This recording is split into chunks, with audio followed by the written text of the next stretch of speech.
आपने अभी तक हमारे चैनल को सब्सक्राइब नहीं किया है तो सब्सक्राइब कर दीजिए, बेल आइकन घंटी को भी दबा दीजिए ताकि आपको नए से नए वीडियो देखने को मिल सके। आज मैं आपको स्वच्छता के बारे में कुछ बता रही हूँ। हमारा ऐसा सोचना है कि हम मनुष्य ही साफ सफाई करते हैं, पर यह गलत है।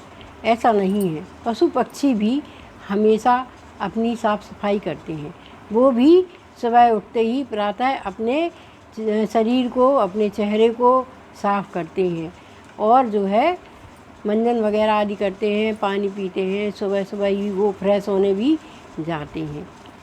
कहते हैं कि मनुष्य से ज़्यादा जानवर अपनी सफाई करते हैं। इसी संदर्भ में मैं आपको एक छोटी सी कहानी सुना रही हूँ। कहानी तो बहुत छोटी है लेकिन उसमें शिक्षा बहुत अधिक है।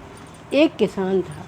किसान के घर में एक बेटा भी था, पर वह बेटा बड़ा ही उद्यमी हो गया था। अकेला था ना, तो वह माँ बाप का लाडला हो गया था। इस वजह से वह बहुत अधिक बिगड़ गया था। किसान अपने बेटे को हमेशा समझाता कि बेटा जल्दी सुबह उठा करो, भगवान का भजन किया करो, सुबह उठकर ब्रश किया करो और फिर ब्रश करने के बाद नहाया करो। नहा के भगवान शंकर को 1 लोटा जल डाला दिया करो। 1 लोटा जल शिव को बहुत अधिक प्रिय है। पर वो बेटा तो बच्चों के संग सुबह सुबह उठकर खेलने निकल जाता, ना नहाता, ना धोता, ना कपड़े ही बदलता और गंदा हमेशा रहता। जब भी किसान देखता तो अपने बेटे को बहुत डांटता था। वह कभी अपने बिस्तर पे अपने बेटे को चढ़ने नहीं देता था, क्योंकि उसका बेटा बिल्कुल साफ़ सफाई से नहीं रहता था। वह अपने पापा की बिल्कुल भी बात नहीं मानता था। और किसान के यहाँ एक बिल्ली भी पली थी।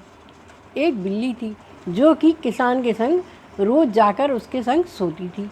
एक दिन बेटा ने जिद की। बेटा ने कहा, बेटा की उम्र 10 वर्ष की रही होगी। बेटे ने कहा, आज पापा मैं आपके संग सोऊंगा। किसान ने कहा, नहीं नहीं, तुम मेरे संग नहीं सो सकते। उसने कहा, नहीं नहीं, आज तो मैं सोऊंगा। तो किसान ने अपने बेटे को डांट दिया। तो बेटा रोने लगा और कहने लगा, एक बिल्ली जो कि जानवर है, जो ना कभी नहाती है, ना धोती है, ना अपना ब्रश करती है, आप उसको रोज़ ही अपने संग सुलाते हैं और मैं आपका बेटा हूँ तो आप मुझको अपने संग नहीं सुलाते। तो किसान ने कहा, गलत, तुम जितने गंदे रहते हो मुझको पसंद नहीं आते हो। तुम तो जो है अपने ही पलंग पर सोया करो। मैं सुबह उठकर तुमको बिल्ली की आचरण दिखाऊंगा। तो सुबह जैसे ही हुआ तो किसान ने अपने बेटे को जगाया। तो बेटा चिल्लाने लगा, आपने मुझे इतनी जल्दी क्यों जगा दिया? तो किसान ने कहा, देखो मेरी बिल्ली उठ गई है। और बिल्ली उठ गई और बिल्ली उठकर सुबह सुबह उसने क्या किया कि वह थोड़ी दूर पर जाकर फ्रेश होने जाती थी, जहाँ पर वह किसान मिट्टी के बर्तन में थोड़ी सी राख रख देता था। वहाँ वह फ्रेश होने गई और उसने फ्रेश के बाद वो जो है राख रखी थी ना किसान ने, उससे अपनी पूरी पॉटी को ढक दिया। किसान ने कहा, देखो यह है इसका नित्य का कर्म। यह अपनी गंदगी कोई बदबू भी यहाँ वहाँ नहीं फैलाना चाहती। तो किसान का बेटा आश्चर्यचकित रह गया। उसने कहा, यही नहीं, अभी और देखो। फिर बिल्ली गई, अपने निश्चित स्थान पर बैठ गई और उसने अपना पंजा निकाला और पंजा निकालकर जीभ बाहर निकाली और पंजे में जीभ को घुमाया और घुमाने के बाद उसने अपने ऊपर से चेहरे को साफ़ किया। पूरा ही चेहरा उसने ऊपर से लेकर नीचे तक साफ़ किया।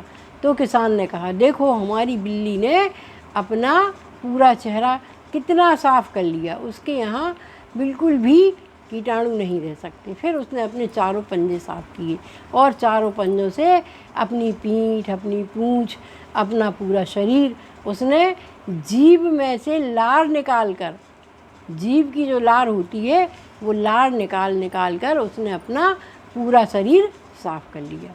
उसके बाद किसान ने उसको दूध रोटी रखी तो वह गई और उसने दूध रोटी खा ली और खाने के बाद अपने स्वच्छ जगह को साफ़ करा पंजे से और फिर जाकर उस पर बैठ गई।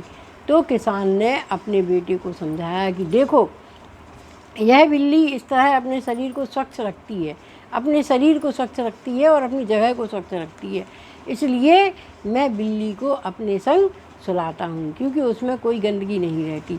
और तुम तो सुबह से खेलने निकल जाते हो, मैं डांटता हूँ कि ब्रश करो, नहाओ, अपने कपड़े बदलो, हैं, जिससे तुम स्वच्छ रहो। तो किसान के बेटे को समझ में आ गया और वह सुबह जल्दी उठा और उसने जाते ही फ्रेश हुआ। फ्रेश होने के बाद नहाया, अच्छे धुले कपड़े पहने और एक लोटा जल लिया, शिव जी के मंदिर गया, शिव जी के ऊपर एक लोटा जल चढ़ाया, एक बेलपत्री चढ़ाई, एक पुष्प चढ़ाया, एक चावल चढ़ाया। फिर वह घर आया, फिर उसने जो है भोजन किया। भोजन करने के बाद वह अपने अच्छे दोस्तों के साथ खेलने गया। तब रात में उसके पिता ने अपने बेटे को बुलाकर अपने पलंग पर अपनी बिल्ली के संग अपने बेटे को भी प्यार से अपने पलंग पर सुलाया और उसको स्वच्छता की शिक्षा दी। इसी कहानी से हमें यह शिक्षा मिलती है कि हमें स्वच्छ रहना चाहिए। स्वच्छ रहने से हमारे शरीर में कोई कीटाणु नहीं होते और हम सदैव ही स्वस्थ रहते हैं।